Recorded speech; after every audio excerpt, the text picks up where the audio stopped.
Hey everybody, it's Coach Luke, and I just wanted to touch base as we get into fall marathon season. A lot of times races don't go the way we wanted them to, and sometimes the desire to jump right back into training is pretty high after a poor performance.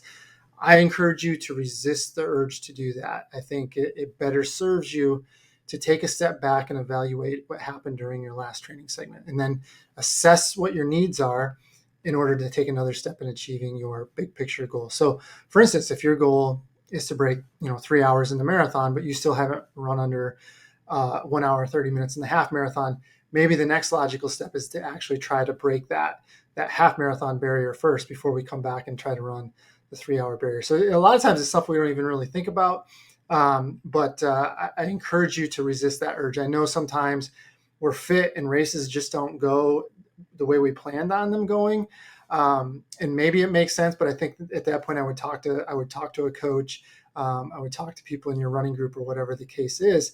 But for the most part, if you ran a race, you ran it as hard as you could, and it just wasn't there on that day, then I would really encourage you to just take a step back, take your downtime, take that time that you are off from running, and really just reflect. Give it a couple days because emotions are high that first day or two.